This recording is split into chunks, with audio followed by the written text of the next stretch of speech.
خط کے اندر کام 4 بتائے گئے ہیں اس کلیسیا سے. 9ویں آیت سے لکھا ہے میں تیری مصیبت نمبر 1 کیا ہے جی؟ مصیبت.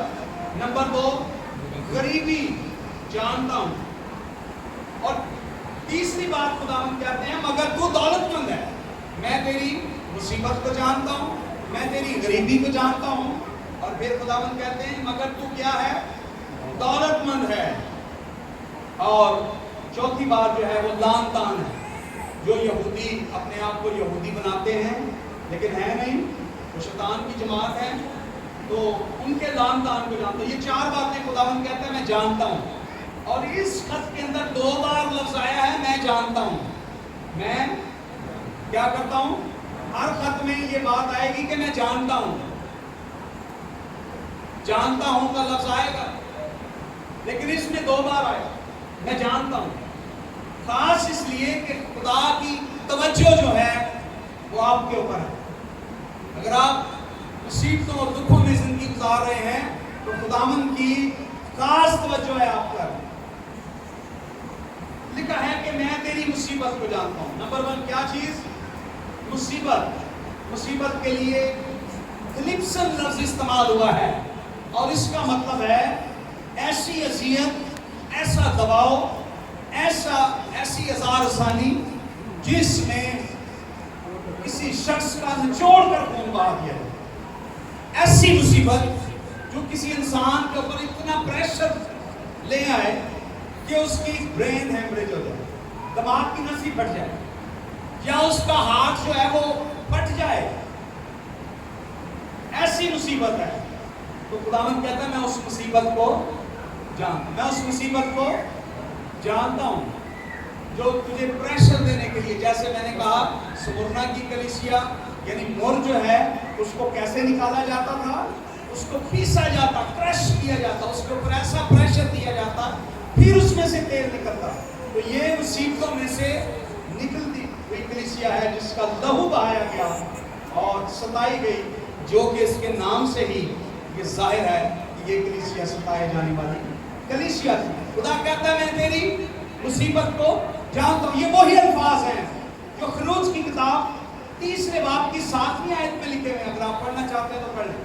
خروج 3 باب 7ویں آیت. جب خداوند موسیٰ کو دکھائی دیا, خداوند نے کہا میں اترا ہوں تاکہ میں اپنے لوگوں کی تکلیف, مصیبت, دکھ جو مصر میں وہ اٹھا رہے ہیں, خداوند کہتا ہے میں ان تکلیفوں کو اور ان دکھوں کو کیا کرتا ہوں؟ اینڈ ہوتا ہے جانتا ہوں. میں ان کو جانتا ہوں. میں نے دیکھی ہے وہ تکلیف, میں ان دکھوں کو جانتا ہوں جو مصر میں میرے لوگ تکلیف اور دکھ اٹھا رہے ہیں, میں ان کو جانتا. یہ وہی الفاظ ہیں. اور وہ یہ کہتا ہے کہ میں تیری مصیبت کو اور میں تیری غریبی کو جانتا ہوں. غریبی پوٹیشین لفظ استعمال ہوا غریبی کے لیے, اور یہ غربت کی وہ حد ہے جب انسان کو بھیک مانگ کر روٹی کھانی پڑے. ہم اکثر کہتے ہیں نا ہم غریب ہیں. کیا ہیں؟ ہم کیا ہیں؟ چاند ہم کیا ہیں؟ ہم غریب ہیں. ساڈے کو آئی فون نہ آنا, ایسے کہنا یار اسی غریب جا بندے ساڈے کو دیا پاؤں. کنے دے کپڑے پائے نے دوسان سے, سوٹ کنے دے لے گیا, میرا 20,000 دا سوٹ ہے. اسی تے غریب جا, اسی تے 2-4 ہزار والا کھانا. اسی تے بڑا گوشت کھاندے ہو. اسی تے غریب جا, اسی دال روٹی نہیں گزارا کر رہے ہیں. وہ غریباں دی روٹی ہے, اسی تے غریباں دی زندگی. ہم نے غریبی کا دائرہ کیا بنایا ہوا ہے؟ اپنی چیزیں, مٹیریل چیزوں سے ہم اپنے آپ کو غریب شو کرتے ہیں. ہمارے پاس UPS بیٹریاں نہیں, ہم کہتے ہیں غریب جہاں پاس چھوٹا جہاں پکھا چلا لینے. ہم غریب ہیں, ہمارے پاس جنریٹر نہیں. اسی غریب اسی بل نہیں پا سکتے کہاں اسی ساری لائٹ کٹی. ہم غریب ہیں, ہم AC نہیں لگا سکتے. ہم غریب ہیں, ہمارے پاس تو پرانی سی موٹر سائیکل. ہم چیزوں کو کس طریقے سے دیکھ کر ہم کہتے ہیں ہم غریب ہیں؟ خداوند کیا چیزوں کو دیکھ رہے ہیں؟ کیسی غربت ہے ان کی؟ پوٹیشین لفظ استعمال ہوا ہے اور اس کا مطلب ہوتا ہے بیکنگ کرنا, مانگنا. یہ لوگ آپ کسی بہت زیادہ مفلس غریب شخص, آپ اس کو کہتے ہیں یار 3 پیس لے کے دینے, ہم کہے گا چھڈو بنا. مینو روٹی لے کے دو، میرے بچے کا مانگ کے میں اس کو کیا کپڑا سے؟ ہاں جی سمجھ آ رہی؟ کون سی غریبی؟ یہ وہ کلیسیا ہے، اس کلیسیا کے اندر اتنی آسانیاں تھیں، ان کو جابس نہیں دی جاتی. آگے پڑھیں گے. جابس ختم، کرسچن ہے آؤٹ.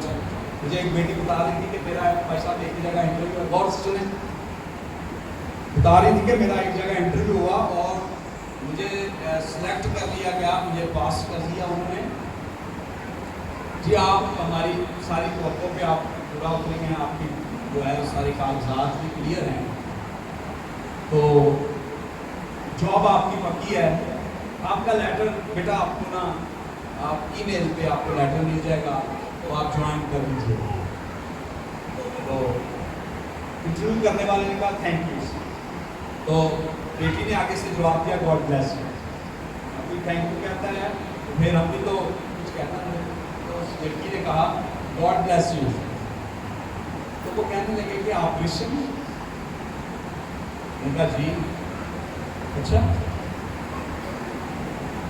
چلو ٹھیک ہے، ہم آپ کا لیٹر بھیج دیں گے. بیٹی بتانے لگی کہ جب میں نے یہ باتیں کہیں تو مجھے اس دن سے لے کے اب تک لیٹر نہیں ملا.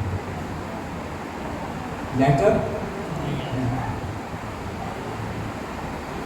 مسیحی ہونے کے سبب سے غریبی، بعض اوقات ہماری غریبی اس وجہ سے ہم نوکری نہیں کرتے، بھوکے مر رہے ہیں، اچھی نوکری نہیں کر رہے، جھاڑو والی دے پیچھے پے ہیں، دوسریاں دی تنخواہ انہیں نہیں، ساڑھی ہے تک 30,000 کی تنخواہ. اچھی نوکری کی طرف جا. نوکری اچھی کیسے آئے گی؟ کیونکہ ہمارے پاس ایجوکیشن ہے. ایجوکیشن کیوں نہیں ہے؟ کیونکہ ماں باپ ہماری فیسیں نہیں بھر سکتے، وہ پھر وہی کام کر رہے ہیں صفائی، کیسے فیسیں بھریں؟ تو ہماری پرسیکیوشن، ہماری مصیبتیں جو ہیں وہ ہماری کمی اور خامیوں کی وجہ سے بھی ہے. لیکن یہ غریبی جو ہے نا، یہ خداوند یسوع مسیح کے نام کی بات ہے. کیونکہ جب سمرنا کے لوگ کرسچن ہوئے تھے، ان کو پتا چلا یہ لوگ کرسچن ہو گئے ہیں، ان کی زمینیں لے لی. اور میں آپ کو بتاتا چلوں کہ سمرنا کا جو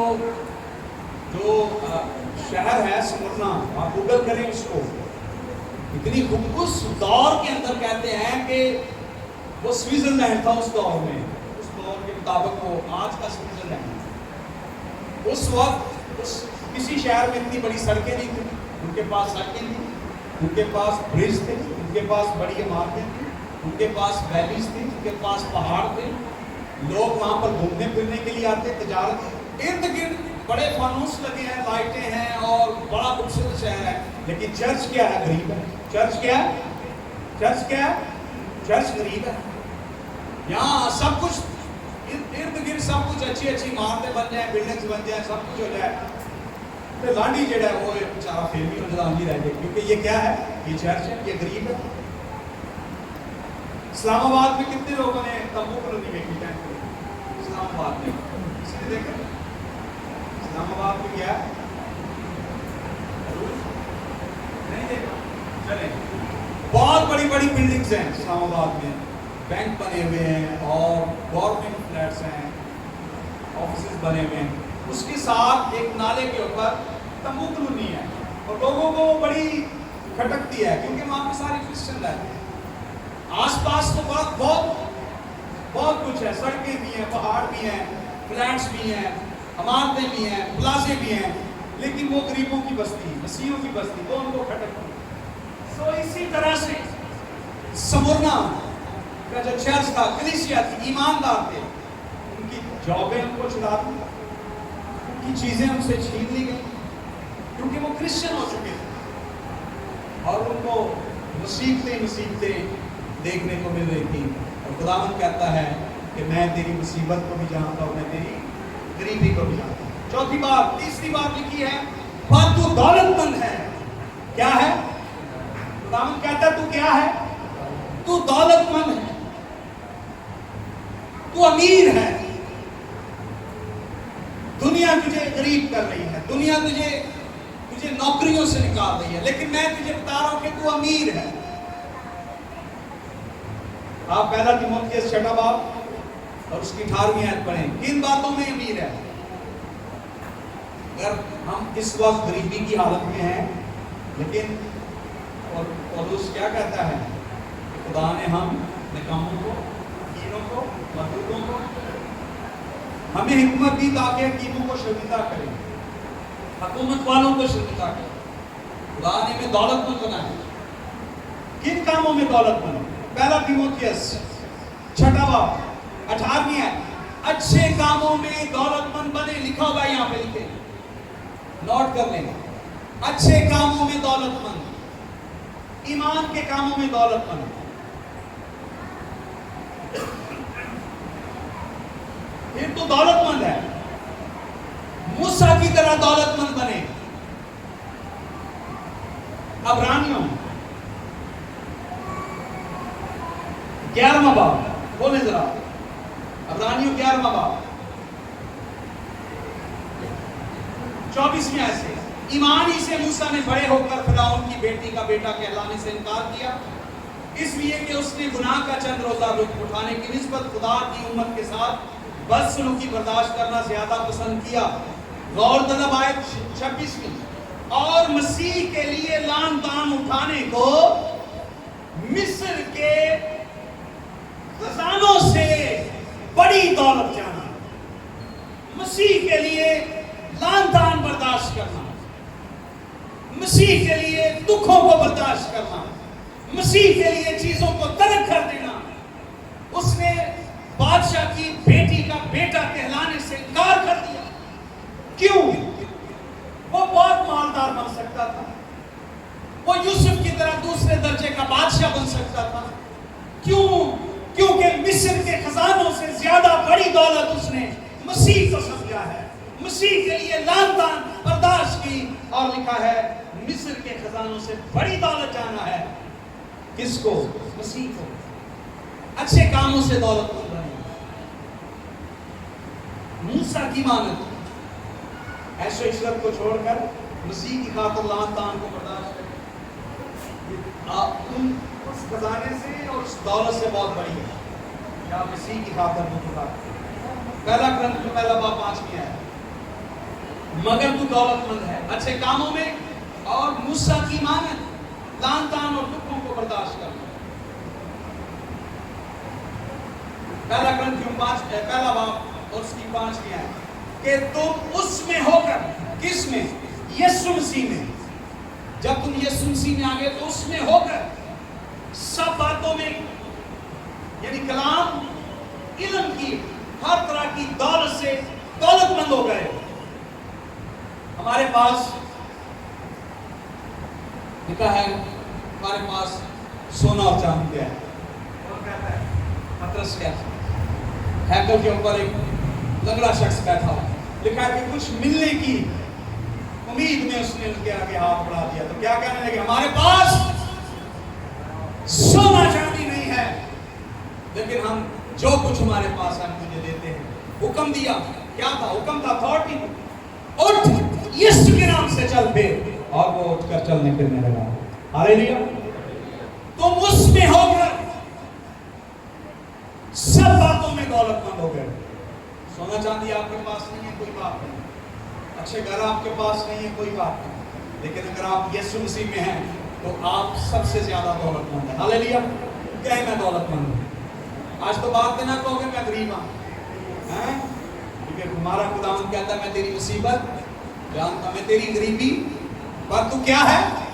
پر تو دولت مند ہے۔ چوتھی بات کہتا ہے میں لان تان کو بھی جانتا ہوں، بری باتیں جو ہمارے خلاف کی جاتی ہیں۔ 5 باتوں کا ذکر یہاں پہ کروں گا جو سمرنا کی کلیسیا کے لیے جو الزام بنا کر ان پر لگائے جاتے اور ان کو مارا جاتا تھا اور ان کو ستایا جاتا تھا۔ نمبر 1، پاک شراکت کے وسیلے سے۔ الزام کیا تھا؟ یہ لوگ پاک شراکت کرتے ہیں، اور پاک شراکت میں کرتے کیا ہیں جی؟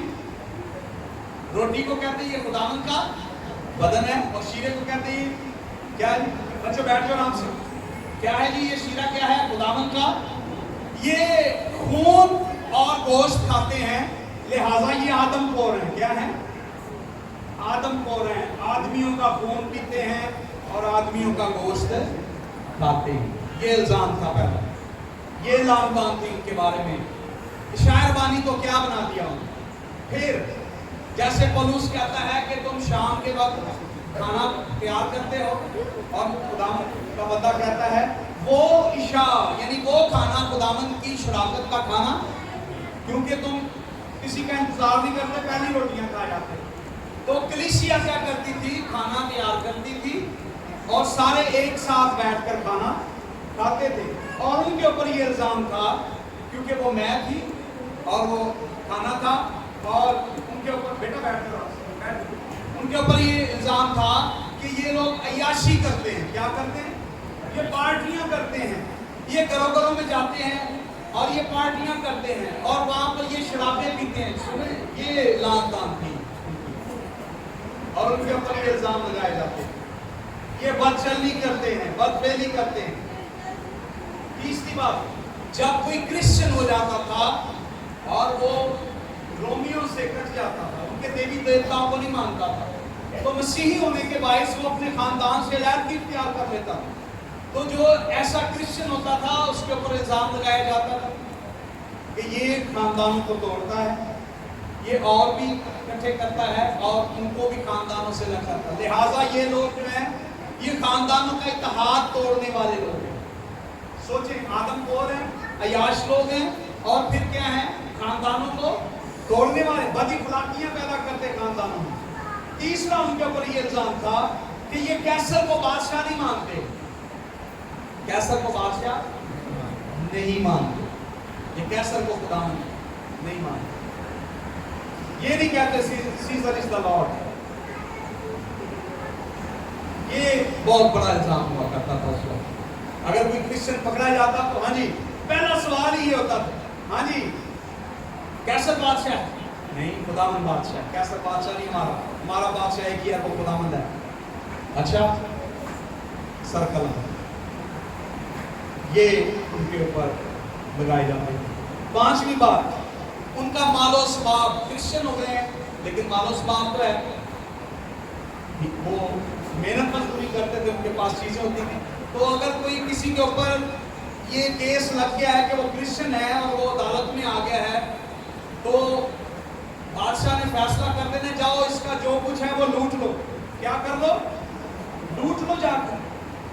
اس کی جائیداد ہے چھین لو, اس کے پاس پیسہ ہے, روپیہ پیسے, اس کو غریب کر دو, اس کا دائرہ تنگ کر دو, اس کو کھانے کے لیے نہ دو. جبکہ شہر اتنا خوبصورت ہے, ان کی اکانومی بہت اچھی تھی, بزنس مین لوگ, لیکن مسیحوں کے لیے دائرہ تنگ کر دیتے. خداوند کہتا ہے میں ان کے لان تان کو بھی جانتا ہوں اور تیری باتوں کو بھی جانتا ہوں. میرے عزیزو, اس دور کے اندر میں ایک کہانی آپ کو سناؤں گا, چھوٹی سی ہے. ایک مسیح خاندان تھا, ان کا باپ فوت ہو گیا, بیٹا 12 سال کا تھا.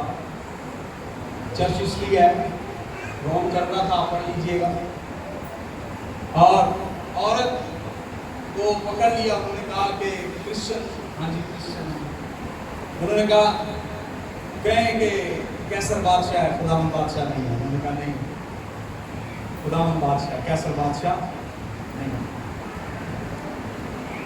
آپ کے پاس آخری ٹائم میں آپ کے بچے کو چیر دیں گے, الٹا لٹکایا ہوا اس کو, ایک نے ٹانگ پکڑی ادھر سے, ایک نے ادھر, چیر دیں گے.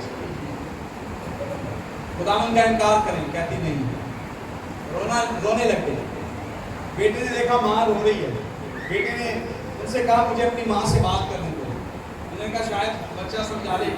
بچہ گیا, 12 سال کا بچہ ہے, اس کو باندھا تھا کسی درخت کے ساتھ اور ماں کے آنکھوں کے آنسوؤں کو بچے نے پوچھا اپنے ہاتھوں سے. اس نے کہا ماں مت رو, ماں مت رو, میں شہید ہو جاؤں گا, تو بھی مر جائے گی, چند دنوں کے بعد ہم ایک ہو جائیں گے. ہاللیلویا. چند لمحوں کے بعد ہم ایک ہو جائیں گے. تو ماں اس کو دلاسا دیتی نہیں بیٹا ایسا نہیں, ہم ایک نہیں ہوں گے, ہم تین ہوں گے, ہم خداوند کے ساتھ ہوں گے. ہاللیلویا, ہم تین ہوں گے, ہم خداوند کے ساتھ ہوں گے. کیسے ہمارا بادشاہ نہیں, بیٹے کو چھین دیا گیا, تھوڑی دیر کے بعد ماں کا گلا کاٹ دیا گیا. یہ اس وقت کی 1000 ثانیہ. آج تو بہت اچھا دور ہے. سمرنا کی کلیسیا ایسی کلیسیا, اتنے پرسیکیوشن, اتنا دکھ. آگے نصیحت کیا ہے لکھا, میں تیرے دکھوں کو جانتا ہوں. اور 10ویں آیت, جو دکھ تجھے سہنے ہوں گے ان سے خوف نہ کر. دکھ آئیں گے ہماری زندگی میں, وہ ہمیں سہنے. میں جلدی سے ختم کروں گا, میں نے کہا کہ تھوڑے سے لمبے میسیج ہو جائیں گے. چلیں, 3 باتیں اس میں ہیں نصیحت کے اندر. نمبر 1, خداوند یسوع مسیح نے کہا تمہاری آزمائش ہوگی. کیا ہوگی تمہاری؟ جو دکھ تجھے سہنے میں ان سے خوف نہ کر. ابلیس بعض کو قید میں ڈالنے کو ہے اور بعض کو مروا ڈالنے کو ہے, تاکہ تمہاری آزمائش ہو. تم آزمائش میں ڈالے جاؤ, آزمائش میں پڑو. یعقوب کا پہلا خط, یعقوب کا خط پہلا باب اور اس کی دوسری اور تیسری آیت میں لکھا ہے, جب تم طرح طرح کی آزمائشوں میں پڑھتے ہو تو اسے کمال خوشی کی بات سمجھنا. پہلا پطرس 4 باب 12ویں آیت میں بھی یہی بات لکھی ہے کہ جب تم آزمائشوں میں سے گزرو تو خوشی منانا. اس بات کو خوشی کی بات سمجھنا, کیونکہ ہمارے خداوند نے کہا ہے کہ تمہاری آزمائش ہوگی. سو یہ بات ہے. دوسری بات جو اس میں ہے وہ بڑی خاص ہے, میں جلدی سے ذات کروں گا. لیکن 10 روز تک مصیبت اٹھاؤ. اس کے 2 معنی ہیں. 10 روز تک مصیبت اٹھاؤ گے. یہ 10 روز جو ہیں یہ 10 حکومتیں ہیں. مکاشفہ کی کتاب کے مطابق یہ 10 حکومتیں ہیں. ان 10 حکومتوں کے اندر چرچ جو ہے بڑا پرسیکیوٹ کیا جائے گا. چرچ کو مسیحوں کو بڑی 1000 ثانیوں میں سے گزرنا پڑے گا. لیکن ایک وقت آ جائے گا کہ پھر رومن کا بادشاہ کرسچن ہو جائے گا, اور کیا ہے کہ پھر رومن کیتھولک وہاں سے اس کا آغاز ہوگا اور مندر چرچ میں بدل جائیں گے, اور پھر وہاں پر خداوند کا نام لیا جائے گا. ہاللیلویا. سو یہ پہلی پیشن گوئی ہے, یہ پوری ہو چکی ہے. دوسری پیشن گوئی 10 روز. اگر آپ حزقیل کی کتاب 4 باب 4 آیت پڑھتے ہیں, یا دانیل کی کتاب 70 ہفتوں کی رویا جب آپ پڑھتے ہیں, یا آپ گنتی کی کتاب اور اس کا 4 باب 34 آیت پڑھتے ہیں, تو ان آیات اور اس فارمولے کے مطابق یہ 10 روز 10 سال ہیں. 10 روز کیا ہیں؟ 10 سال ہیں. حزقیل 4 باب 4 آیت. جو دن ہیں وہ سالوں سے ان کو تشبیہ دی گئی ہے. جیسے گنتی 14:34 میں جو 40 دنوں کا سفر تھا 40 سالوں میں بدل دیا خدا نے. تو یہ 10 دن جو ہیں یہ 10 سال ہیں. کون سے 10 سال ہیں؟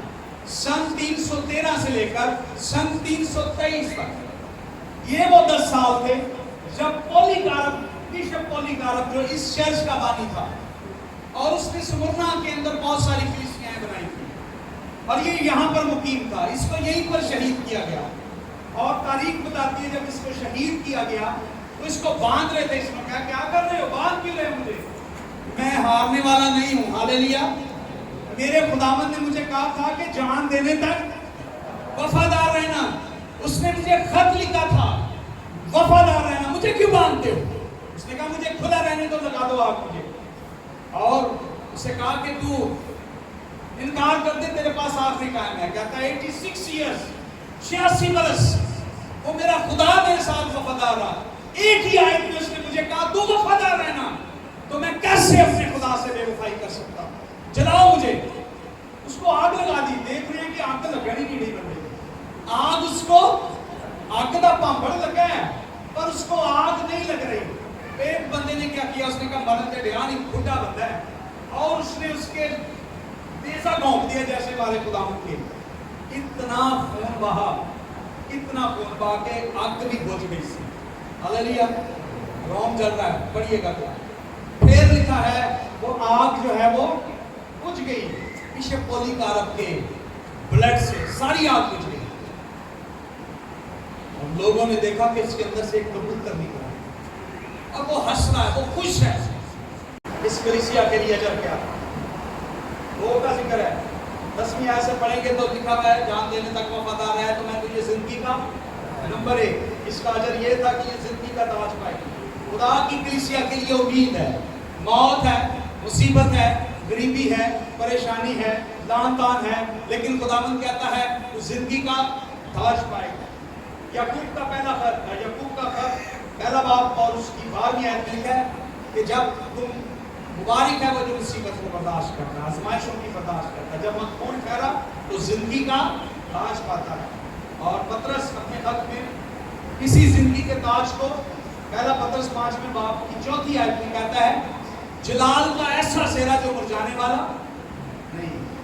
جو چیز مرجا جاتی ہے، پھول اگر مرجائے گا کب؟ جب اس میں سے زندگی ختم ہو جائے گی تب پھول مرجا جائے گا، لیکن اگر اس میں زندگی ہے تو وہ مرجائے گا نہیں۔ یعنی جلالی سہرا، ایسا سہرا، ایسا تاج جو ہمیشہ تک زندہ رہے۔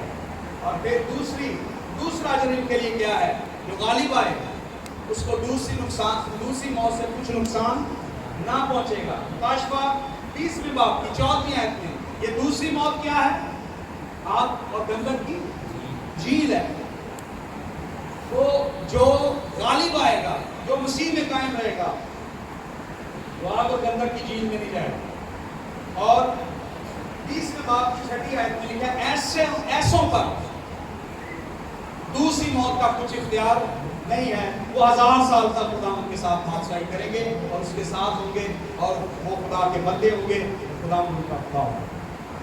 یہ اجر ہے کلیسیا کے لیے، سمرنا کی کلیسیا کے لیے۔ اگر آج کی کلیسیاں دکھ اٹھا رہی ہیں، اگر آج کی کلیسیاں مصیبت اور پریشانی میں ہیں، غریبی میں ہیں، تو خداوند فرماتا ہے تو امیر ہے، میں تیرے لعن طعن کو جانتا ہوں، میں تیری مصیبت کو جانتا ہوں، میں تیری غریبی کو جانتا ہوں۔ خداوند ہمیں کہتا ہے تم آزمائش کی برداشت کرو، جان دینے تک وفادار رہو، میں تمہیں زندگی کا تاج دوں گا۔ اور وہ زندگی کا تاج کیا ہے؟ ہمیشہ کی زندگی ہے۔ کیا ہے جی؟ ہمیشہ کی زندگی ہے۔ موت کا مطلب کیا ہے؟ موت کا مطلب کیا ہے؟ جدائی، روح اور جسم کی جدائی موت ہے۔ یہ دوسری موت کا مطلب کیا ہے؟ پہلی موت جو ہے وہ روح اور جسم کی جدائی ہے۔ دوسری موت کیا ہے؟ روح، بائبل فرماتی ہے کہ روح جہاں سے آئی وہ وہاں پر پہنچ جاتی ہے۔ تو خداوند سے روح کی جدائی ہو جانا، روح کا پھر خدا سے جدا ہو جانا اور آگ اور گندک کی جھیل میں چلے جانا، یہ دوسری موت ہے۔ پہلی موت بدن اور روح کی ہے، جدائی ہے، اور دوسری موت خدا اور روح کی جدائی ہے۔ سو خدا فرماتا ہے کہ اگر تم میرے نام کی خاطر کو بگاڑتے، قائم رہتے، جان دینے تک وفادار رہتے، تو دوسری موت کا اختیار تم کو نہیں ہے۔ کوئی چیز جو ہے وہ تمہیں مجھ سے جدا نہیں کر سکتی ہے۔ پولس یہی کہتا ہے رومیو میں، کون سی چیز ہمیں خداوند کی محبت سے جدا کر سکتی؟ کیا موت، کیا تلوار، کیا کال، کیا غربت، کیا ننگا پن، کیا غریبی؟ کچھ بھی ہمیں خداوند کی محبت سے جدا نہیں کر سکتے۔ سو یہ کلیسیا کو خط لکھا گیا ہے۔ خداوند ہمیں اس کلام کے وسیلہ سے بڑی برکت دے۔ آمین۔